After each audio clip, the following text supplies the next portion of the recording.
فلسطین کے مسئلے پر ریاست کرناٹک کی اہم ملی و سماجی تنظیموں نے تشویش کا اظہار کرتے ہوئے فوری طور پر جنگ بندی کا سیز فائر کا مطالبہ کیا ہے۔ بنگلور میں آج بتاریخ 26 اکتوبر 2023 بروز جمعرات مختلف تنظیموں کے نمائندوں نے میڈیا سے خطاب کیا اور اسرائیل کی جانب سے جاری بربریت بمباری مظالم کی سخت مذمت کی۔ دونوں جانب معصوم افراد کو نشانہ بنائے جانے کی مخالفت کی۔ ہندوستانی حکومت کی جانب سے فلسطین کو راحت ریلیف کا سامان فراہم کرنے کے اقدام کی ستائش کی اور مرکزی حکومت سے مطالبہ کیا کہ وہ فلسطین کے مسئلے کے حل کے لیے مداخلت کرے۔ چونکہ ہندوستان ایک ورلڈ لیڈر کی حیثیت سے ابھر رہا ہے، ہندوستان کی دیرینہ پالیسی فلسطینیوں کے حقوق اور آزاد ریاست کے قیام کی حمایت میں رہی ہے۔ ہندوستان کو اس مسئلے کے لیے ثالثی رول اور کردار ادا کرنا چاہیے۔ مختلف تنظیموں کے نمائندوں نے کہا کہ ہمارا مطالبہ ہے کہ فوری جنگ بندی کی جائے، غزہ کا محاصرہ ختم کیا جائے، ریلیف اور بازآباد کاری کا کام بڑے پیمانے پر شروع کیا جائے، شہریوں کو یقینی تحفظ فراہم کیا جائے اور مذاکرات کا عمل شروع کیا جائے۔ اس موقع پر یہ بات کہی گئی کہ مسئلے کا مکمل اور مستقل حل ظلم کا خاتمہ اور فلسطینیوں کی آزاد اور خود مختار ریاست کا قیام ہے۔ اس مشترکہ پریس کانفرنس سے جماعت اسلامی ہند کرناٹک کے امیر حلقہ ڈاکٹر بیلگامی محمد سعد، ریچ لائرز فورم کے نمائندے ایڈوکیٹ بی ٹی وینکٹیش، جمعیت علماء ہند کرناٹک کے ریاستی صدر مولانا افتخار احمد قاسمی، اکبر علی اڑپی اور دیگر نے خطاب کیا۔ جنوبی نیوز رپورٹ۔ دعا بھی کریں خدا سے، اللہ سے پریئر بھی کریں کہ یہ ختم ہو، امن بحال ہو۔ اس وقت یہاں ایک مشترکہ پریس کانفرنس ہوئی۔ ہمارا مطالبہ اس موقع پر یہی ہے کہ ایک تو فوراً جنگ بندی ہونا چاہیے، مذاکرات شروع ہونے چاہیے، آباد کاری کا کام، ریلیف کا کام بڑے پیمانے پر ہونا چاہیے، اور اس مسئلے کا اصل حل اس لانگ سٹینڈنگ کانفلکٹ کا ایک پولیٹیکل سلیوشن ہونا چاہیے UN کے ذریعے۔ ہماری حکومت سے مطالبہ یہ ہے کہ ہندوستان کی دیرینہ پالیسی فلسطینیوں کے حقوق کی حفاظت اور اس کو حاصل کرنا ہے، تو اس پالیسی کو کنٹینیو ہونا چاہیے۔ دوسری بات یہ ہے کہ ریلیف کا کام جو شروع کیا گیا ہے حکومت کی طرف سے، وہ بھی بہت خوشائند بات ہے، اس کو جاری رکھنا چاہیے، بڑھانا چاہیے۔ تیسری بات یہ ہے کہ ہندوستان آج دنیا میں ایک اہم مقام رکھتا ہے۔ اپنی اس اہمیت کے پیش نظر ہندوستان کو آگے بڑھ کر اس کانفلکٹ میں ثالثی کا اور میڈیشن کا رول ادا کرنا چاہیے، تاکہ اس کا کوئی ایک پرماننٹ سلیوشن حل کیا جا سکے۔ یہ انسانیت کا، ڈیموکریسی کا، انٹرنیشنل لا کا اور ہیومن رائٹس کا سوال ہے، تو اس معاملے میں ہندوستان آگے بڑھ کر ایک اہم رول ادا کر سکتا ہے، بلکہ ساؤتھ بلاک کی، گلوبل ساؤتھ کی لیڈرشپ کا رول ہندوستان ادا کر سکتا ہے۔ تو ہم چاہتے ہیں کہ حکومت اس سلسلے میں مثبت اقدامات کرے اور پازیٹیولی اس لانگ سٹینڈنگ کانفلکٹ کو ختم کرنے کے سلسلے میں اپنے جو تعلقات دونوں طرف ہیں اس کا بہتر استعمال کرتے ہوئے اس کو ایک نتیجہ خیز حل کی طرف لے جائیں۔ گورنر یا حکومت کے نمائندوں سے ملاقات انشاءاللہ جو ریزولوشن یہاں پاس کیا گیا ہے اس کے بنیاد پر میمورنڈا ایمبیسیز کو بھی اور گورنر کو بھی پہنچایا جائے گا۔ عالمی سطح پر ایک سلگا ہوا اور موضوع بحث بنا ہوا موضوع ہے، اور وہ ہے فلسطین۔ اس مسئلے کو عالمی برادریوں نے تقریباً 22-23 دن سے جاری رکھے ہوئے ہے۔ افسوس ہے، ایسا لگتا ہے کہ دنیا کے اندر انسانیت نام کی چیز باقی نہیں رہی، اور عالمی برادری جن کو ناز اور فخر ہے، جو شبہات کی بنیاد پر ملکوں کو ختم کر دیتے ہیں، نیست و نابود کر دیتے ہیں، ایسی عالمی برادری، حقوق انسانی تنظیمیں، اقوام متحدہ، جن کے قوانین کو پامال کر کے پیروں تلے رونتے ہوئے انسانیت کو شرمسار کر دینے والی حرکتیں اسرائیل کی جانب سے مسلسل 24 گھنٹے عام انسانوں کی بسنے کی جگہ آبادیوں پر، اور حیرت ہے کہ علاج و معالجے کے مراکز، ہاسپٹل پر، تعلیم گاہوں پر کھلے عام اپنی غنڈہ گردی اور اپنی تاناشاہی، اپنی ضد اور ہٹ دھرمی، انارکی، اپنی حیوانیت کا کھلا مظاہرہ کر رہا ہے، اور عالمی برادری اسے جو ہے نپل دینے کا کام کرتے ہیں، اسے تسلی دینے کا کام کرتے ہیں۔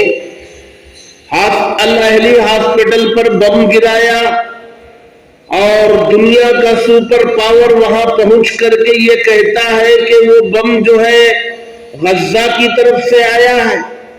بے حیائی کی انتہا ہو گئی ہے۔ کم از کم ایک تو یہ ہے کہ پوری دنیا جانتی ہے کہ وہ فلسطینیوں کی جگہ ہے، اور یہ اسرائیل کو انہوں نے پناہ دی، رہنے کی جگہ دی، تو اب یہ قبضہ کر کے بیٹھ گیا ہے، اور بیٹھ کر کے جو اصل فلسطینی ہے ان پر ظلم کر رہا ہے۔ ایک تو یہ ہے کہ بھئی حقدار کو حق دلاؤ، فلسطین کی زمین ہے، فلسطین کو دلاؤ، اور جو باہر سے آیا اس کو نکالو۔ اور اگر یہ آپ سے نہیں ہو سکتا ہے تو بھائی بٹھاؤ، دونوں کو بٹھا کر کے، وہ بس چکا ہے وہاں تو کچھ ان کو دو، کچھ ان کو دو، اور یہ ہمیشہ کے لیے مسئلہ ختم کرو۔ اچھا، انسانیت کی بنیاد پر بھی اقوام متحدہ کھڑے ہونے کے لیے تیار نہیں۔ وہ بچے جو ماؤں کی گودوں میں جن کو کھیلتے رہنا چاہیے تھا، وہ ماؤں کی گودوں میں تڑپ رہے ہیں زخموں سے، اپنی آخری سانسیں ماؤں کی گودوں میں لے رہے ہیں، کیا ان کا دل پسیجتا نہیں ہے؟ ان کے حلق سے کھانا اترتا ہے، راتوں کو ان کو نیند آتی ہے؟ یہ کیسے انسان ہے، یا انسان کے خول میں کوئی اور یہ مخلوق ہے، سمجھ سے باہر ہے؟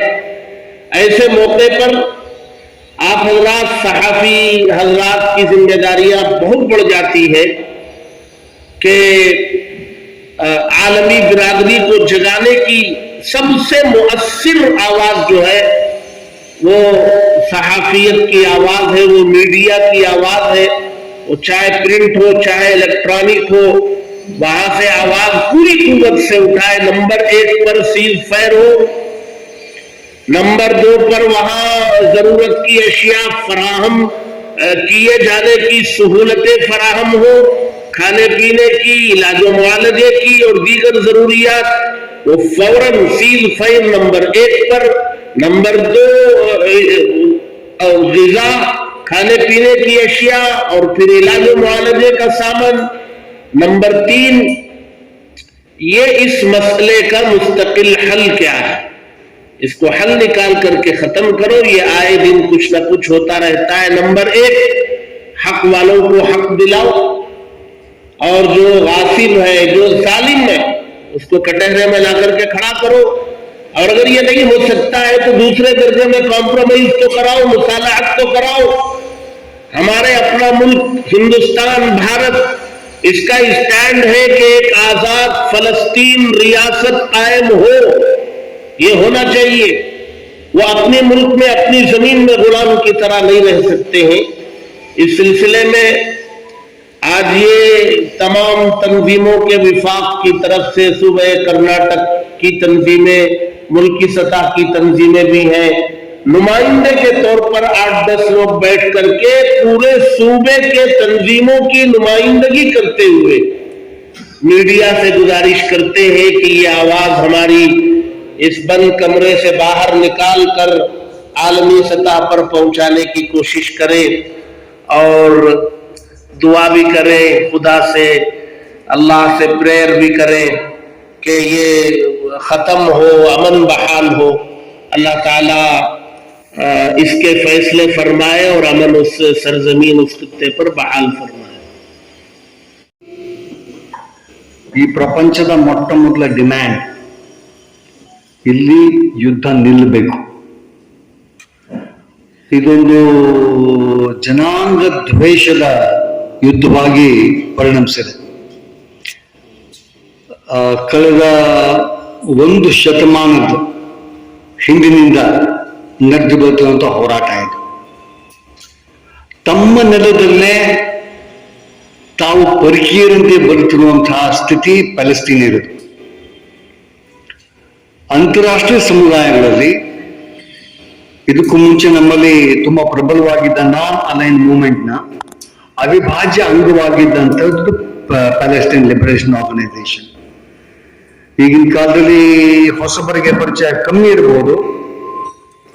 ಯಾಸರ್ Arafat ಅವರ ಹೆಸರು 20ನೇ ಶತಮಾನದ ಮೊದಲಿನಿಂದ ಕೊನೆಯ ತನಕ ಎಲ್ಲರ ಮನದಲ್ಲೂ ಅಚ್ಚುತ್ತಿದ್ದಂತಹ ಅಪ್ರತಿಮ ಹೋರಾಟಗಾರ. ಒಬ್ಬ ಗಾಂಧಿ, ಒಬ್ಬ ಮಂಡೇಲಾ, ಒಬ್ಬ ಕ್ಯಾಸ್ಟ್ರೋ, ಒಬ್ಬ ಅರಾಫತ್, ಇಂಥವರು ಪ್ರಪಂಚದ ಇತಿಹಾಸವನ್ನೇ ರಚಿಸಿದಂಥವರು.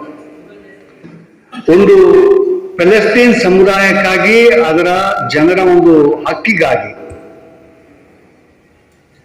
ಒಂದು ಅಸ್ತಿತ್ವಕ್ಕಾಗಿ ಕಳೆದ 6-7 ದಶಕಗಳಿಂದ ನಡೆದು ಬರ್ತಿರುವಂತಹ ಹೋರಾಟ ಇದೆ.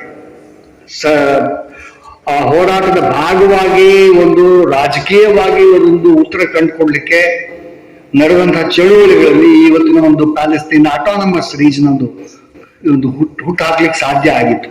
ಅದು ಒಂದು ಸತತ ಹೋರಾಟದ ಫಲ. ಆದಾಗ್ಯೂ ಇದಕ್ಕೆ ನೊಬೆಲ್ ಪುರಸ್ಕಾರ ಯಾಸಿರ್ ಅರಾಫತ್ ಅವ್ರಿಗೂ ಇಸಾಕ್ ರಬಿನ್ ಅವ್ರಿಗೂ ಕೊಡಲಾಗಿತ್ತು. ಅದಾದ ನಂತರ ಮತ್ತೆ ಮೊದಲಿನಂತೆ ಇಸ್ರೇಲ್ ತನ್ನ ಚಾಳಿಯನ್ನು ಬಿಡದೆ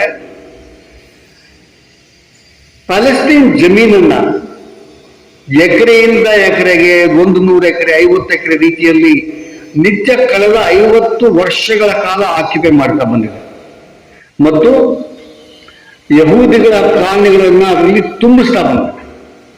ಅದು ಯಾವ ಮಟ್ಟಿಗೆ ತುಂಬಿಸ್ತಾ ಬಂದಿದೆ ಅಂತಂದ್ರೆ ಬಹುಪಾಲು ಪ್ಯಾಲೆಸ್ತೀನಿಯರು ದೇಶ ಬಿಟ್ಟು ಹೋಗುವಂತೆ ಮಾಡಲಾಗಿರುವಂಥದ್ದು ಒಂದು ಸತ್ಯ. ಇವತ್ತೊಂದು 6 ಕೋಟಿಗೂ ಹೆಚ್ಚು ಜನ ಪ್ಯಾಲೆಸ್ತೀನಿಯರು ಬೇರೆ ಬೇರೆ ದೇಶಗಳಲ್ಲಿ ಅವರು ರೆಫ್ಯೂಜಿಗಳಾಗಿ ಬರೀತಾ ಇದ್ದಾರೆ. ಜೋರ್ಡಾನ್ ಒಂದರಲ್ಲಿ 3 ಕೋಟಿ ಜನ ರೆಫ್ಯೂಜಿಗಳಾಗಿದ್ದಾರೆ. ನೀವು ಯುರೋಪಿನಲ್ಲಿ ಕೋಟ್ಯಾಂತರ ಜನ ಪ್ಯಾಲೆಸ್ತೀನಿಯರು ಅಲ್ಲಿ ರೆಫ್ಯೂಜಿಗಳಾಗಿದ್ದಾರೆ. ಅವರ ನೆಲೆಗೊಂಡಲ್ಲೇ ಹೊರಗೂಡಲ್ಪಟ್ಟಂತ ಸಮಾಜ ಪ್ಯಾಲೆಸ್ತೀನಿಯರದು. ಇವತ್ತು ಒಂದು ರಾಜಕೀಯ ಒಂದು ಸೊಲ್ಯೂಷನ್, ಅದಕ್ಕೊಂದು ನಿರ್ಧಾರಕ್ಕಾಗಿ ಕಳೆದ ಶತಮಾನದಿಂದಲೂ ಹೋರಾಟ ಮಾಡ್ತಿರ್ಬೇಕಂತ ಸ್ಥಿತಿಯಲ್ಲಿ ಅದಕ್ಕೆ ಬೇಕಾದಂತಹ ಒಂದು ಅಂತಾರಾಷ್ಟ್ರೀಯ ಚೌಕಟ್ಟನ್ನ ಕೊಡಲಾಗದ ಸ್ಥಿತಿ ನಮ್ಮ ಪ್ರಪಂಚದ್ದು. ಎಲ್ಲ ಬಲಶಾಲಿ ದೇಶಗಳೇನಿವೆ ಎಲ್ಲರೂ ಕೂಡ ಯಾವತ್ತೂ ಇದ್ರ ಬಗ್ಗೆ ತಲೆ ಕೆಡಿಸಿಕೊಂಡಿರಲಿಲ್ಲ. ಅದಲ್ಲದೆ ಇಸ್ರೇಲ್ ಮಾಡಿರುವಂತಹ ದೌರ್ಜನ್ಯವನ್ನ ಸಮರ್ಥಿಸಿಕೊಂಡು ಬರ್ತಾ ಇರುವಂತಹದ್ದು ಎಲ್ಲರಿಗೂ ಗೊತ್ತಿರುವಂತಹ ವಿಷಯ. ಇವತ್ತಿಗೂ ಕೂಡ ನಿಮಗೆ ನೀವು ಒಂದು ಕಳೆದ ಒಂದು 2 ವರ್ಷದ ಕೇವಲ 2 ವರ್ಷದ ಇತಿಹಾಸವನ್ನೇ ನೀವು ಪ್ಯಾಲೆಸ್ತೀನ್ ನೋಡಿದಾಗ ನಿಮಗೆ ಕಂಡು ಬರುವಂತಹದ್ದು ಅಲ್ಲಿರುವಂತಹ ಅಲ್ ಅಕ್ಸಾ ಮಾಸ್ ಸುತ್ತಲೂ ಇರುವಂತಹ ಮನೆಗಳಿಂದ ಕೆಡುವಂಥದ್ದು, ಜನಗಳ ಹೊರಗಟ್ಟುವಂಥದ್ದು, ನಿರ್ವಸನ ಮಾಡುವಂಥದ್ದು, ಜೆರುಸಲೇಮ್ ಅಂತ ನಗರದೊಳಗೆ ಮುಸ್ಲಿಮರಿಗೆ ಅವಕಾಶ ಮಾಡಿರುವಂಥದ್ದು, ಅವ್ರನ್ನ ತಳ್ಳುವಂತಹದ್ದು, ಅದು ಹೃದಯ ವಿಗ್ರಹವಾದ ಚಿತ್ರಗಳನ್ನ ನಾವು ನೋಡ್ತಾ ಬಂದಿದ್ದೀವಿ. ಇವತ್ತೊಂದು ಹಮಾಸ್ ಅಟ್ಯಾಕ್ ಮಾಡಿದೆ ಅನ್ನೋಂಥದ್ದು ಒಂದು ಆಧಾರದ ಮೇಲೆ ಯುದ್ಧವನ್ನು ಘೋಷಿಸಿ ಸಾವಿರಾರು ಜನ ಮಕ್ಕಳ ಮತ್ತು ಮಹಿಳೆಯರ ಸಾವಿಗೆ ಕಾರಣವಾಗಿರುತ್ತೆ ಯುದ್ಧ ಆಗಿದೆ. ಈ ಯುದ್ಧದಲ್ಲಿ ಸತ್ತಿರೋದು ಬಹುಪಾಲು ಮಕ್ಕಳು ಮತ್ತು ಮಹಿಳೆಯರು. ಅದು ಇಸ್ರೇಲಿ ಆಗಿರ್ಲಿ ಅವ್ರು ಪ್ಯಾಲೆಸ್ತೀನಿಯರ್ ಆಗಿರ್ಲಿ, ಸತ್ತಿರುವಂತಹದ್ದು ಮಹಿಳೆಯರು ಮತ್ತು ಮಕ್ಕಳು. ಅಲ್ಲಿ ನಾಶ ಆಗಿರೋದು ಆಸ್ಪತ್ರೆಗಳು ಮತ್ತು ಶಾಲೆಗಳು, ಜನಸಮುದಾಯದ ಮನೆಗಳು. ಯಾವುದೇ ಅಂತಾರಾಷ್ಟ್ರೀಯ ಕಾನೂನು, ಈ ನಾವು ಒಪ್ಪಿಕೊಂಡಿರುವಂತಹ ಯಾವುದೇ ಕಾನೂನು ಇಂತಹ ಒಂದು ರೀತಿಯ ಮನೆಗಳ ಮೇಲೆ, ಆಸ್ಪತ್ರೆಗಳ ಮೇಲೆ, ಶಾಲೆಗಳ ಮೇಲೆ ಅಟ್ಯಾಕ್ ಮಾಡುವಂಥದ್ದು ನಿರ್ಬಂಧಿಸುತ್ತದೆ. ಯುದ್ಧದ ಕಲ್ಪನೆಯಲ್ಲಿ ಅಂತಹ ಒಂದು ಮನೆಗಳ ಮೇಲೆ ಮಾಡುವಂತಹದ್ದು, ಜನರ ಮೇಲೆ ಮಾಡುವಂತಹದ್ದು, ಸಾಮಾನ್ಯ ಜನ ಸಿವಿಲಿಯನ್ಸ್ ಮೇಲೆ ಅಟ್ಯಾಕ್ ಮಾಡುವಂತಹದ್ದು ಸಲ್ಲದು, ಅಂತಾರಾಷ್ಟ್ರೀಯ ಕಾನೂನಿನ ವಿರುದ್ಧವಾಗಿರುವಂತಹದ್ದು. ಇದರ ಬಗ್ಗೆ ಚರ್ಚೆ ಮಾಡೋಣ. ಬಟ್ ಮೊದಲನೇದಾಗಿ ಯುದ್ಧ ನಿಲ್ಲಬೇಕು. ಮೊದಲನೇದಾಗಿ ಅಲ್ಲಿರುವಂತಹ ಜನರಿಗೆ ನೀರು ಸಿಗಬೇಕು, ಅಲ್ಲಿರುವಂತಹ ಜನರಿಗೆ ಒಂದು ವಿದ್ಯುತ್ ಸಿಗಬೇಕು, ಅಲ್ಲೊಂದು ಆಹಾರ ಸಿಗಬೇಕು, ಅಲ್ಲೊಂದು ಸ್ವಲ್ಪ ಮನಸ್ಸಿಗೆ ಬದುಕುವಂತಹ ವಾತಾವರಣ ಸೃಷ್ಟಿ ಆಗಬೇಕಾಗಿದೆ. ಇದು ಐ ಥಿಂಕ್ ಪ್ರಪಂಚದ ಪ್ರತಿಯೊಬ್ಬ ವ್ಯಕ್ತಿಯ ಮನುಷ್ಯತ್ವ ಇರುವಂತಹ ಯಾವುದೇ ವ್ಯಕ್ತಿ ಕೇಳುವಂತಹ ಡಿಮ್ಯಾಂಡ್ ಆಗಿದೆ. ಈ ನಿಲುವನ್ನ, ಪ್ಯಾಲೆಸ್ತೀನಿಯರ ಪರವಾದಂತಹ ನಿಲುವನ್ನ ಕಳೆದ 1 ಶತಮಾನದಿದ್ದು ಇತಿಹಾಸ ಪೂರ್ವದಲ್ಲಿ, ನಮ್ಮ ಸ್ವಾತಂತ್ರ್ಯ ಪೂರ್ವದಿಂದ ಇಂದಿನ ತನಕವೂ ಕೂಡ ನಾವು ಪ್ಯಾಲೆಸ್ತೀನಿಯರ ಪರವಾಗಿ, ಅವರ ಹಕ್ಕುಗಳ ಪರವಾಗಿ ಇದು ಭಾರತ ನಿಂತಿದೆ. ಯಾವತ್ತೂ ತಮ್ಮ ಅಂತಾರಾಷ್ಟ್ರೀಯ ಎಂಗೇಜ್ಮೆಂಟ್ಗಳಲ್ಲಿ ವಿಶ್ವಸಂಸ್ಥೆ ಅದನ್ನು ಮೊದಲುಗೊಂಡು ಎಲ್ಲ ಕಡೆಗೂ ಕೂಡ ಅವರು ಸ್ಪಷ್ಟವಾಗಿ ಪ್ಯಾಲೆಸ್ತೀನ್ ಸ್ವಾತಂತ್ರ್ಯದ ಬಗ್ಗೆ, ಅವರಿಗೆ ಸ್ವಯಂ ನಿರ್ಣಯಾಧಿಕಾರದ ಬಗ್ಗೆ ನಾವು ಯಾವತ್ತೂ ನಿಂತಿದ್ದೇವೆ. ಇವತ್ತಿಗೂ ಭಾರತ ಆ ಒಂದು ವಿಷಯಕ್ಕೆ ನಿಂತಿದೆ. ಈ ಯುದ್ಧ ನಿಲ್ಲಲೇಬೇಕಾದಂತ ಅವಶ್ಯಕತೆ ಇದೆ. ಏಕೆಂತಂದ್ರೆ ಇಂಥ ಯುದ್ಧಕ್ಕೆ ಪ್ರಪಂಚದ ಯಾವುದೇ ಕಾನೂನಲ್ಲೂ ಅವಕಾಶ ಇಲ್ಲ. ಈ ಒಂದು ಆಕ್ಯುಪೇಷನ್ ಏನಾಗಿದೆ, ಇದು ಮಾಡಿರುವಂತಹ ಕಾರಣದಿಂದಾಗಿ ಕಳೆದ 70 ವರ್ಷಗಳಿಂದ ನಿಲ್ತಾ ಇರುವಂತಹ ಒಂದು ಕಾರಣದಿಂದಾಗಿ ನಾನು ಚಿಕ್ಕ ಮಗು ಇದ್ದಾಗ ನೋಡ್ತಾ ಇರುವಂಥದ್ದು. 70 ದಶಕ ನಾನು ಶಾಲೆ ಹೋಗ್ತಿರ್ಬೇಕಾದ್ರೆ ಆ ಪೇಪರ್ಗಳು ಬರ್ತಾ ಇದ್ದಂಥ ಟೈಮ್ ಸೆವೆನ್ ನೋಡ್ತಿದ್ದಂಥದ್ದು. ಇಲ್ಲಿ ಪ್ಯಾಲೆಸ್ತೀನ್ ಮೇಲೆ ದೌರ್ಜನ್ಯ ಆಗಿದೆ ಅಂತ ಹೇಳಿ ಪ್ರತಿನಿತ್ಯ ಓದ್ತಾ ಇರುವಂಥದ್ದು. ಇಷ್ಟು ವರ್ಷದ 50 ವರ್ಷಗಳ ನಂತರವೂ ಕೂಡ ಆ ಪರಿಸ್ಥಿತಿ ಬದಲಾಗಿಲ್ಲ ಮತ್ತು ಪರಿಸ್ಥಿತಿ ವಿಷಮಗೊಂಡಿದೆ ಅನ್ನೋದು ಮನಸ್ಸಿಗೆ ಎಲ್ಲರೂ ನೋವಾಗ್ತದೆ. ಅದೆಷ್ಟೋ ಜನಾಂಗದಲ್ಲಿ ನಾವು ಎಲ್ಲೋ ನಾವು ಪ್ರಯಾಣ ಮಾಡಿದಾಗಲೂ ಕೂಡ ಸಿಗುವಂಥವ್ರು, ಯಾವುದೇ ದೇಶಕ್ಕೆ ಹೋದ ಸಿಗುವಂತಹ ಫಲಸ್ತೀನಿಯ ಜನ, ಅವರ ತುಳಿತ, ಅವರ ದೇಶಕ್ಕಾಗಿರುವಂತಹ ಅವರ ತುಳಿತ ನಮಗೆ ಮನಸ್ಸಿಗೆ ತುಂಬಾ ನೋವುಂಟು ಮಾಡ್ತಾರೆ. ಯಾಕಂದ್ರೆ ಅವ್ರ ದೇಶದಲ್ಲೇ ಅವ್ರನ್ನ ಹೊರಗೋದು ಸಮುದಾಯ. ಹಾಗಾಗಿ ಈ ಯುದ್ಧ ನಿಲ್ಲಲೇಬೇಕಾದ ಅವಶ್ಯಕತೆ ಇದೆ. ಈ ಯುದ್ಧ ನಿಲ್ಲಿಸಬೇಕಂತ ಜವಾಬ್ದಾರಿ ಪ್ರಪಂಚದ ಎಲ್ಲಾ ದೇಶಗಳ ಜವಾಬ್ದಾರಿಯಾಗಿದೆ. ಇಲ್ಲಿ ಜನರ ಬದುಕುವ ಹಕ್ಕನ್ನು ಕಸಿದುಕೊಳ್ಳುವಂತಹ ಯಾವುದೇ ಕಾನೂನು, ಯಾವುದೇ ಯುದ್ಧ ಸಲ್ಲದು. ಇದು ಒಂದು ಚಿಕ್ಕ ಉದಾಹರಣೆ ಕೊಡ್ತೀನಿ. ಇದೇ ರೀತಿಯ ಯುದ್ಧ ಇಲ್ಲಿ ಈಗ ಉಕ್ರೇನ್ ನಡೀತಾ ಇದೆ. ನಾವು ಯಾವತ್ತೂ ಅದ್ರ ಬಗ್ಗೆ ಮಾತಾಡೋದಿಲ್ಲ. ಉಕ್ರೇನ್ ನಡೀತಾ ಇದೆ. ಉಕ್ರೇನ್ನ ಜನ ರಷ್ಯನ್ನರು ಬಂದು ನಮ್ಮ ಜಮೀನನ್ನ ಆಕ್ಯುಪೈ ಮಾಡಿದ್ರೆ, ನಾವು ಹೋರಾಟ ಮಾಡ್ತಿದ್ದೀವಿ ಅಂತಂದ್ರೆ ಅದಕ್ಕೆ ಎದ್ದು ಬಿದ್ದು ಪ್ರಪಂಚದ ಎಲ್ಲಾ ದೇಶಗಳು ಕೋಟ್ಯಾಂತರ ರೂಪಾಯಿ, ಕೆಲವು ಲಕ್ಷ ಕೋಟಿ ರೂಪಾಯಿ ಯುದ್ಧ ಸಾಮಗ್ರಿ, ನೆರವನ್ನ ಮತ್ತು ಕೆಲಸವನ್ನ ಕೊಟ್ಟಿದ್ದಾರೆ. ಯುರೋಪಿನಾದ್ಯಂತ ಯಾವುದೇ ವೀಸಾ ಇಲ್ಲದೆ, ಯಾವುದೇ ಒಂದು ಪಾಸ್ಪೋರ್ಟ್ ಇಲ್ಲದೆ ಯುಕ್ರೇನಿಯನ್ರು ಯುರೋಪಲ್ಲಿ ತಿರುಗಬೇಕಾಗಿರುವಂತದ್ದು, ಕೆಲಸ ಪಡೆಯುವುದಕ್ಕೆ ಅವಕಾಶ ಇರುವಂತಹ ಒಂದು ಸ್ಥಿತಿ ಇದೆ. ಅಷ್ಟು ಒಂದು ಮುಕ್ತವಾದ ಅವಕಾಶವನ್ನು ಯುಕ್ರೇನಿಗೆ ಮಾಡಿಕೊಟ್ಟಿದ್ದಾರೆ. ಆದ್ರೆ ಕಳೆದ 100 ವರ್ಷಗಳು ನಡೀತಿರುವಂತಹ ಪ್ಯಾಲೆಸ್ತೀನಿಯರ ಇದೇ ಸಮಸ್ಯೆ ಬಗ್ಗೆ ಚಕಾರವೆತ್ತದೇ ಇರುವಂತಹದ್ದು ತುಂಬಾ ತುಂಬಾ ತುಂಬಾ ದುಃಖವಾದಂತಹ ವಿಷಯ ಆಗಿದೆ. ಇಲ್ಲಿ ಒಂದು ಇಬ್ಬಗೆಯ ನೀತಿ ಏನಿದೆ, ಇಬ್ಬಗೆಯ ನೀತಿ ಉಕ್ರೇನಿಗೊಂದು ಪ್ಯಾಲೆಸ್ತೀನ್ಗೊಂದು ಏನಿದೆ, ಅದು ನಿಲ್ಲಬೇಕಾದ ಅವಶ್ಯಕತೆ ಇದೆ. ಯುಕ್ರೇನ್ ಹೇಗೆ ಒಂದು ಸ್ವತಂತ್ರ ರಾಷ್ಟ್ರವೋ ಹಾಗೆ ಪ್ಯಾಲೆಸ್ತೀನ್ಗೂ ಒಂದು ಸ್ವತಂತ್ರ ರಾಷ್ಟ್ರವಾಗಿರಬೇಕಾದ ಅವಶ್ಯಕತೆ ಇದೆ. ಅದನ್ನ ಆ ಸರ್ಕಾರವನ್ನ ಮಾಡಿ ನಿಲ್ಲಿಸಬೇಕಾದಂತಹ ಜವಾಬ್ದಾರಿ ಅಂತಾರಾಷ್ಟ್ರೀಯ ಸಮುದಾಯಕ್ಕಿದೆ. ಕಾರಣ, ಇವತ್ತು ಇಸ್ರೇಲ್ ಪ್ಯಾಲೆಸ್ತೀನ್ ಸಮಯನ ಹುಟ್ಟು ಹಾಕಿರೋದೇ ಒಂದು ಪ್ರಪಂಚದ ದೇಶಗಳು. ಅದು ಇಲ್ಲದ ದೇಶವನ್ನು ಹುಟ್ಟು ಹಾಕಿರುವಂತ ನಮಗೆಲ್ಲರಿಗೂ ಗೊತ್ತಿರೋ ವಿಷಯ. ಇಸ್ರೇಲ್ ಎನ್ನುವ ದೇಶ 48ರ ಮುಂಚೆ ಇರಲಿಲ್ಲ. ಇಸ್ರೇಲ್ ಎನ್ನುವ ದೇಶವನ್ನು ಹುಟ್ಟು ಹಾಕಲಾಯಿತು. ಪ್ರಪಂಚದ ಬೇರೆ ಬೇರೆ ದೇಶಗಳ ಯಹೂದಿಗಳನ್ನ ಕರೆತಂದು ಅಲ್ಲಿ ನಿವಸಿಸಲಾಯಿತು. ಇವತ್ತು ಆ ರೀತಿ ಒಂದು ಬ್ರಿಟಿಷ್ ಕಾಲನಿಯಲ್ಲಿ ಒಂದು ಜಾಗವನ್ನು ಮಾಡಿಕೊಟ್ಟು ಸೃಷ್ಟಿಸಿದಂತ ಒಂದು ದೇಶ ಇವತ್ತು ದೇಶವೇ ನುಗ್ಗಿ ಹಾಕಿರುವಂತದ್ದಿದೆ. ಒಂದು ಜೋಮೋ ಕೆನ್ಯಾಟ ಅಂತ ಹೇಳಿ ಒಬ್ಬ ಆಫ್ರಿಕಾದ, ಕೆನ್ಯಾ ದೇಶ ಕೇಳಿದ್ರಲ್ಲ, ಕೆನ್ಯಾ ದೇಶ ಒಬ್ಬ ಆ ಸ್ವಾತಂತ್ರ್ಯ ಸಂಗ್ರಾಮಿ ಜೋಮೋ ಕೆನ್ಯಾಟನ ಹೆಸರಲ್ಲಿರುವಂತಹ ದೇಶ. ಆ ಜೋಮೋ ಕೆನ್ಯಾಟನ ಒಂದು ಕಥೆ ಇದೆ, ಎಲಿಫೆಂಟ್ ಇನ್ ದ ರೂಮ್ ಅಂತ ಹೇಳಿ. ಅದರಲ್ಲಿ ಒಂದು ಕಾಡಲ್ಲಿರುವಂತಹ ಒಂದು ಆನೆ ಮನೆ ಅಂಚಲು ಮನೆ ಕಟ್ಕೊಂಡಿರ್ತಾನೆ ಬಡವ. ಅವನ ಮನೆಗೆ ತನ್ನ ಮನೆಯಲ್ಲಿ ನುಗ್ಗದ ಪ್ರಯತ್ನ, ಉಳಕ್ಕೆ ಜಾಗ ಕೊಡು, ನನ್ನ ಚಿಕ್ಕ ಮನೆಯಲ್ಲಿ ಆನೆಗೆ ಜಾಗ ಇಲ್ಲ ಅಂತಂದಾಗ ನನಗೆ ಸೊಂಡಲಿಗೆ ಮಾತ್ರ ಅವಕಾಶ ಕೊಡು ಅಂತ ಹೇಳಿ ಒಳಗೆ ನುಗ್ಗಿ ನಂತರ ಅವನನ್ನು ಹೊರ ಹಾಕಿ ಗುಡಿಸಲನ್ನ ತಾನು ಆಕ್ಯುಪೈ ಮಾಡ್ಕೊಳ್ತಾರೆ. ಅದು ಕತೆ ಬೇರೆ ಮುಂದೆ ಬೇರೆ ಇರುತ್ತೆ. ಆದ್ರೆ ಆ ಒಂದು ಸ್ಥಿತಿ ಏನಿದೆ ಅದು ಇವತ್ತು ಇಸ್ರೇಲ್ ಮಾಡಿರುವಂತಹ ಒಂದು ಕಾರ್ಯಕ್ರಮ ಆಗಿದೆ. ಇವತ್ತು ಪಾಲೆಸ್ತೈನ್ ಹೊರಗೆ ಹಾಕಿದೆ. ಪ್ಯಾಲೆಸ್ಟೈನಲ್ಲಿ ಕೆಲವರಿಗೆ ಸಿಟ್ಟಿದೆ, ಆ ಒಂದು ಹೋರಾಟ ನಡೀತಾ ಇದ್ದಾರೆ.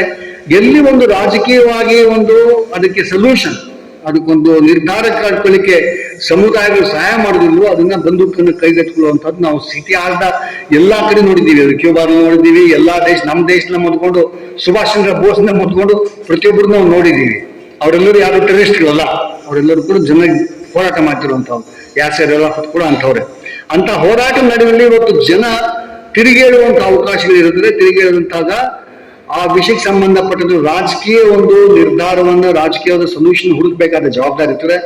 ಅದನ್ನು ಮಾಡದೆ ಯುದ್ಧವನ್ನು ಪ್ರಾರಂಭಿಸಿ ತನ್ಮೂಲಕ ಇರುವ ಎಲ್ಲಾ ಜನರನ್ನು ಹೊರ ಹಾಕುವಂಥದ್ದು. ಇವತ್ತು ನಿಮಗೆ ಈ ಪ್ಯಾಲೆಸ್ತೈನ್ನ ಆಟಾನಮಸ್ ಕಲ್ಪನೆ ಹೆಂಗಿದೆ ಅಂತಂದ್ರೆ ನಮಗೆ ಇವತ್ತು ಕೂತು ನಾವು ನೋಡೋದಿಲ್ಲ. ನಿಮಗೊಂದು ಸ್ಪಷ್ಟವಾಗಿ ಹೇಳಬೇಕು ಅಂತಂದ್ರೆ, ನಿಮಗೆ ಬೆಂಗಳೂರು ಪ್ಯಾಲೆಸ್ತೈನ್ ಆದ್ರೆ ರಾಮನಗರ ಇಸ್ರೇಲ್ ಮತ್ತು ಚನ್ನಪಟ್ಟಣ ಪ್ಯಾಲೆಸ್ತೈನ್, ಅದ ನಂತರ ಮಂಡ್ಯ ಇಸ್ರೇಲ್, ಅದಾದ್ಮೇಲೆ ಮೈಸೂರು ನಿಮಗೆ ಪ್ಯಾಲೆಸ್ತೈನ್. ಈ ರೀತಿ ಇರುವಂತಹ ಒಂದು ತುಂಡು ಜಮೀನುಗಳ ಭಾಗವಾಗಿರುವಂತಹ ಒಂದು ಪ್ಯಾಲೆಸ್ತೈನ್ ಇದೆ. ಒಬ್ಬ ಪ್ಯಾಲೆಸ್ತೈನಿ ಒಂದು ಊರಿಂದ ಇನ್ನೂರು ಹೋಗ್ಬೇಕು ಅಂತಂದ್ರೆ ಅವನು ಇಸ್ರೇಲ್ ಮೂಲಕ ಹೋಗಬೇಕಂತ ಒಂದು ಸ್ಥಿತಿ ಇದೆ. ತನ್ನ ನೆಲದಲ್ಲೇ ತಾನು ತಿರುಗಾಡದ ಅವಕಾಶ ಇಲ್ಲಿರುವಂತಹದ್ದು, ತನ್ನ ನೆಲದಲ್ಲೇ ತಾನು ಒಬ್ಬ ಕಳ್ಳನಂತೆ ಪ್ರಯಾಣ ಮಾಡಬೇಕಾಗಿರುವಂತಹದ್ದು, ಪ್ರತಿಯೊಂದು ಕಡೆ ತನ್ನ ಒಂದು ಅಸ್ತಿತ್ವವನ್ನು ತೋರಿಸ್ಬೇಕಾಗಿರುವಂತಹದ್ದು, ಅದೆಷ್ಟು ಕಷ್ಟ ಆಗ್ತದೆ ನಮ್ಗೆಲ್ಲರೂ ತಿಳ್ಕೊಳ್ಬೇಕಾದ ಅವಶ್ಯಕತೆ ಇದೆ. ಆ ಸಿಟ್ಟಲ್ಲಿ ಹೋರಾಟ ನಡೀತಾ ಇದೆ. ಆ ಒಂದು ವಿಷಯಕ್ಕೆ ಸಂಬಂಧಪಟ್ಟಿರುವಂತಹ ಒಂದು ರಾಜಕೀಯ ಸೊಲ್ಯೂಷನ್ ಹುಡುಕಬೇಕಾದಂತಹ ಜವಾಬ್ದಾರಿ ಇದೆ ಅಂತಾರಾಷ್ಟ್ರೀಯ ಸಮುದಾಯಕ್ಕೆ. ಭಾರತ ಯಾವತ್ತೂ ಪ್ಯಾಲೆಸ್ತೈನ್ ಜೊತೆಗಿದೆ, ಪ್ಯಾಲೆಸ್ತೈನ್ ಜೊತೆಯಾಗಿ ಇರಬೇಕಾದ ಅವಶ್ಯಕತೆ ಇದೆ. ಈ ರೀತಿಯಾದಂತಹ ರಾಜಕೀಯ ನಿರ್ಧಾರವನ್ನು ಮಾಡಿ ಪ್ಯಾಲೆಸ್ತೈನ್ಗೆ ಒಂದು ಹೊಸ ರಾಷ್ಟ್ರವನ್ನು ಕಟ್ಟಿಕೊಡುವಂತಹ ಜವಾಬ್ದಾರಿ ನಿಮ್ಮೆಲ್ಲರ ಮೇಲೆ ಇದೆ ಅಂತಾರಾಷ್ಟ್ರೀಯ ಸಮುದಾಯದಲ್ಲಿ ನಾವು ತಿಳಿಸಬೇಕಾದ ಅವಶ್ಯಕತೆ ಇದೆ. ಎರಡನೇದಾಗಿ, ಈ ಯುದ್ಧ ಯಾವುದೇ ಕಾರಣಕ್ಕೂ ಮತ್ತೊಂದು ಕ್ಷಣ ನಡೆಯುವಂತಹ ಅವಕಾಶ ಇಲ್ಲ. ಇವತ್ತೊಂದು ವಾರ್ ಕ್ರಿಮಿನಲ್ ಇಸ್ರೇಲ್ ಇವತ್ತೇನಿದೆ ಅದೊಂದು ವಾರ್ ಕ್ರಿಮಿನಲ್. ನೀವು ಇಂಥದ್ದೇ ಒಂದು ಯುದ್ಧ ಮಾಡಿದಾಗ ರುವಾಂಡದಲ್ಲಿರುವಂತವ್ರನ್ನ ಜೈಲಿಗೆ ಹಾಕಲಾಗಿದೆ, ಜೀವಾವಧಿ ಶಿಕ್ಷೆ ಕೊಡಲಾಗಿದೆ. ಪ್ರತಿಯೊಂದು ದೇಶಗಳಲ್ಲೂ ಕೂಡ ಇಂತಹ ಒಂದು ನಡುವಂತಹದ್ದು ಇಂಟರ್ನ್ಯಾಷನಲ್ ಕ್ರಿಮಿನಲ್ ಕೋರ್ಟ್ ಅಡಿಯಲ್ಲಿ, it's international crime.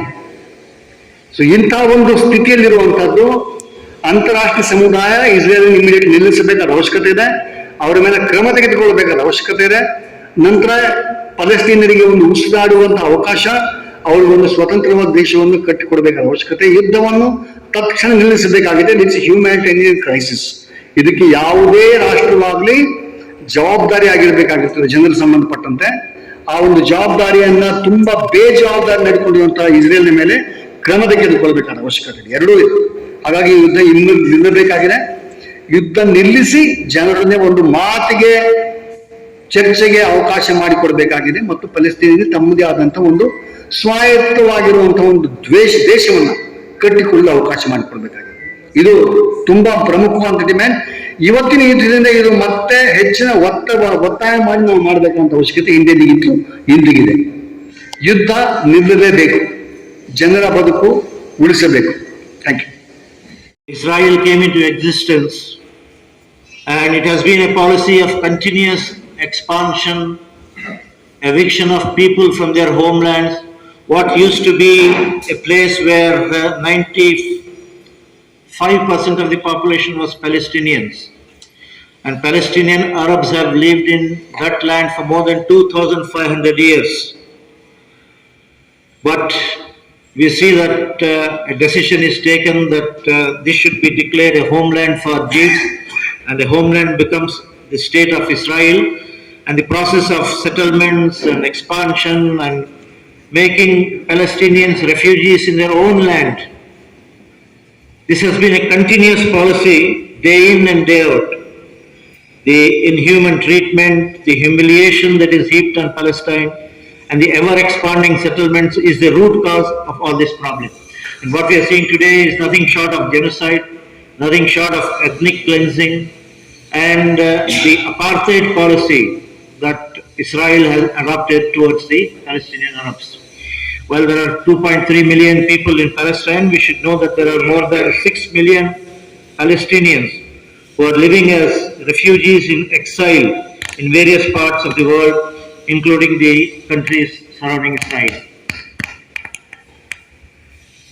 and in contravention to all international laws and UN resolutions. There have been scores of UN resolutions which have called upon Israel to respect the rights of the Palestinian people.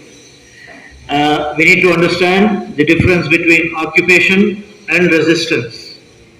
It is the occupation which is the problem and which has gone on for a long time, unhindered, uncensored and unopposed, which has resulted in this situation. Hence, it is high time that the international community should be educated about development, that India has provided relief material and medicines to the grief-stricken people. And it is time that India, in keeping with its stature today in the international community, it should play the role of a mediator maybe in solving this dispute. This is the time India can stand up as a leader of the world and help in bringing about a resolution of this long-standing conflict. It is also the democratic right of all citizens, and all democracies should respect it, that people can voice their opinion and can stage a protest and make their feelings known. There should be an atmosphere where media should not distort the picture. Media should present the facts to the people. And secondly, this democratic right of voicing your opinion and airing or protest should also be respected. Thank you very much. The attack of Hamas has not happened in vacuum. ಇದಕ್ಕೊಂದು ಇತಿಹಾಸ ಇದೆ. October 7 ಇದನ್ನು ನೋಡುವಲ್ಲ. ಇಡೀ 75 ವರ್ಷದಿಂದ ಏನು ನಡೆದಿದೆಯೋ, ಏನು ಅನಾಹುತಗಳು ಜರುಗಿದೆಯೋ, ಎಂತಹ ಒಂದು the worst kind of occupation in capital words, that is the cause, that is the root problem. Resistance is not the problem. There may have been some indiscretions, as you mentioned. It certainly occurs any civilian casualties, any injustice to civilians on either side. But there is no comparison. This is 1,000 times bigger picture what Israel is presenting. And this has gone on for such a long time. So let us not confuse the issue. The focus should be on, whilst we also condemn the civilian casualties on the other side, the larger picture should not be lost sight of. It is not naming an organization so and so which is important. It is standing up for the cause of justice. This problem has been neglected for such a long time. There should be political resolution for this, and the world should stand in support of common civilians. Palestinians is what is at stake. It is not just Hamas, it is not just a organization. It is the entire population which is being subjected to the most inhumane treatment ever seen in history. So we need to realize our priorities and we need to act upon it. Sir continues to continue with its policy of continuous expansion and settlements, right, day in and day out. So this public opinion should build up. People should exert pressure on their governments, and as has been said, the permanent solution is to find a state for the Palestinians. So ಆದಿಶಲ್ಲಿ ಎಲ್ಲರೂ ಪ್ರಯತ್ನ ಮಾಡಬೇಕಾಗಿದೆ, public opinion ಅನ್ನು mobilise ಮಾಡಬೇಕಾಗಿದೆ, ನಾವು ಒತ್ತಡವನ್ನು ಹೇರಬೇಕಾಗಿದೆ, and we should make sure that this happens. So your government ಹೇಗೆಂದ್ರೆ ಒಂದು ರಾಜಕೀಯವಾಗಿ ಒಂದು ನಿರ್ಧಾರ ಮಾಡಲಿಕ್ಕೆ ಇಸ್ರೇಲ್ ಒಪ್ಪದೇ ಇರೋದ್ರಿಂದ ಇವತ್ತಿಗೂ ಕೂಡ ಜನರನ್ನ ತಳ್ಳಿ ತನ್ನ ವಿಸ್ತೀರ್ಣವನ್ನು ಬೆಳೆಸ್ಕೊಳ್ತಾ ಇರೋದ್ರಿಂದ ಇವತ್ತು ಜನರಿಗೆ ಸಿಕ್ಕಿದೆ, ಆ ಹೋರಾಟ ಮಾಡ್ತಾರೆ. ಇನ್ಫ್ಯಾಕ್ಟ್ ಅಕ್ಬರ್ ಹೇಳಿದಾಗ ಕಳೆದ 50 ವರ್ಷ ಬರೀ ಕಲ್ಲಿಂದ ಹೊಡ್ತಾ ಇದ್ರು, ಅವ್ರು ಗನ್ನಿಂದ ಕೊಲ್ತಾ ಇದ್ರು. ಅದು ನೀವು ಚಿತ್ರಗಳನ್ನ ನೀವು ಗೂಗಲ್ ಹುಡುಕಿ ನೋಡಿದ್ರೆ ಪ್ರತಿ ವರ್ಷದ ಇತಿಹಾಸ ನೀವು ಹುಡುಕ್ತಾ ಹೋದ್ರೆ ಪ್ಯಾಲೆಸ್ಟೈನ್ ದೌರ್ಜನ್ಯದ ಬಗ್ಗೆ ನಿಮಗೆ ಸಂಪೂರ್ಣ ಮಾಹಿತಿ ಸಿಕ್ಕತ್ತೆ. ಸೊ ಆ ನಿಟ್ಟಿನಲ್ಲಿ ನಾವು ಇದನ್ನು ನೋಡಬೇಕಾದ ಅವಶ್ಯಕತೆ ಇದೆ. ನಾವು ಒಂದು ಹಮಾಸ್ ಅಟ್ಯಾಕ್ ಮಾಡಿದ್ರೆ ಹಮಾಸ್ ಮೇಲೆ ಕ್ರಮ ತೆಗೆದುಕೊಳ್ಳಿ, ಆದ್ರೆ ನೀವು ಜನ ಅಂತ ಒಂದು ಸಂಕಟ ಅಸ್ತಿತ್ವಕ್ಕೆ ಬರುತ್ತೆ ಅಂತಂದ್ರೆ ಅದಕ್ಕೆ ಕಾರಣ ಯಾರು, ಅಂತ ವ್ಯವಸ್ಥೆ ಹುಟ್ಟಾಕಿದ್ದು ಯಾರು, ಈ ಪ್ರಶ್ನೆಗಳನ್ನು ಕೂಡ ಮಾಧ್ಯಮ ಎತ್ತಬೇಕಾದ ಅವಶ್ಯಕತೆ. ಮಾಧ್ಯಮದ ಜವಾಬ್ದಾರಿ ಇದೆ. ಇನ್ಫ್ಯಾಕ್ಟ್ ಅಂತಾರಾಷ್ಟ್ರೀಯ ಮಾಧ್ಯಮ ಒಂದು ಪ್ಯಾಲೆಸ್ಟೈನ್ ಹೋರಾಟಕ್ಕೆ ಸಂಬಂಧಪಟ್ಟಂತೆ ಕಳೆದ ದಶಕದ ಕಾರಣವಾಗಿ ಆ ಹೋರಾಟಕ್ಕೆ ಒಂದು ಬೆಂಬಲ ಇದೆ. ಐ ಥಿಂಕ್ ಆ ಬೆಂಬಲ ಇಂದಿಗೂ ನಿಲ್ಲಬೇಕಾಗಿದೆ, ಬೆಳಿಬೇಕಾಗಿದೆ. ಈ ಒಂದು ಚರ್ಚೆಯಲ್ಲಿ ಮಾತಾಡಬೇಕಾದ್ರೆ ಈ ಪ್ರಶ್ನೆಯನ್ನ ಕೇಳಬೇಕಾದ ಜವಾಬ್ದಾರಿ ಮಾಧ್ಯಮಕ್ಕೂ ಇದೆ. ಹಾಗಾಗಿ ಇವತ್ತು ಒಂದು ಈ ಒಂದು ಅಟ್ಯಾಕ್ ಏನಿದೆ, ಜನಾಂಗದ ಮೇಲೆ ಬಂದು ಜನಾಂಗ ದ್ವೇಷದ ಒಂದು ಕಾರ್ಯಕ್ರಮ ಇದೆ, ಅದು ನಿಲ್ಲಲೇಬೇಕಾದ ಅವಶ್ಯಕತೆ. ನಾವಿವತ್ತು ನಾವು ನಿಮಗೆ ಉಪಾಧಿ ಇತಿಹಾಸ ಎಲ್ಲರಿಗೂ ತಿಳಿದಂತಹ ವಿಷಯ, ಕರಿಯರ್ ಅನ್ನ ಬಹುಸಂಖ್ಯಾತ ಕರಿಯರ್ ಅನ್ನ ಆಫ್ರಿಕಾದಲ್ಲಿ ಕೆಲವು ಊರುಗಳಲ್ಲಿ ಜೈಲಿನಲ್ಲಿಟ್ಟಂತೆ ಇಡಲಾಗಿತ್ತು. ಇವತ್ತು ನಿಮಗೆ ಗಾಜಾ ಏನಿದೆ ಅದು ಹೋಗದೇ ಜೈಲು, ಅಲ್ಲಿಂದ ಆಚೆ ಬರ್ಲಿಕ್ಕೆ ಯಾವುದೇ ಒಬ್ಬ ಫಲಸ್ತೀನಿಗೆ ಅವಕಾಶ ಇಲ್ಲ, ಎಲ್ಲಿಗೂ ಹೋಗ್ಲಿಕ್ಕೆ ಅವಕಾಶ ಇಲ್ಲ, ಎಲ್ಲಿಗೂ ಹೋಗ್ಲಿಕ್ಕೆ ಅವಕಾಶ ಇದೆ. ಎಲ್ಲಿ ಹೋಗೋ ಪ್ರಯತ್ನ ಮಾಡೋದು ಗುಂಡಿಟ್ಟು ಕೊಲ್ಲಾಗ್ತದೆ ಅಂತ ಒಂದು ವ್ಯವಸ್ಥೆ ಅಲ್ಲಿ ಹುಟ್ಟಾಗ್ತದೆ. ಸೊ ಆ ಒಂದು ವಾತಾವರಣ ಬದಲಾಗಬೇಕಾದ ಅವಶ್ಯಕತೆ. ಗಾಜಾದೊಳಗೆ ಬಿದ್ದ ಫಲಸ್ತೀನ್ ಭಾಗಕ್ಕೆ ಹೋಗ್ಲಿಕ್ಕೆ ಅವಕಾಶ ಇಲ್ಲ. ಇವತ್ತು ನಿಮ್ಗೆ ಇದ್ರ ಬಗ್ಗೆ ಹೆಚ್ಚಿನ ತಿಳಿದುಕೊಳ್ಬೇಕಾದ ಅವಶ್ಯಕತೆ ಇದೆ ಮತ್ತು ಇದ್ರ ಬಗ್ಗೆ ಹೆಚ್ಚಿನ ರೀತಿಯಲ್ಲಿ ಬರೀಬೇಕಾದ ಅವಶ್ಯಕತೆ ಇದೆ ಅಂತ ಒಂದು ಕೆಲಸವನ್ನು ಮಾಧ್ಯಮ ಮಾಡಬೇಕಾದ ಜವಾಬ್ದಾರಿ ನನಗೆ.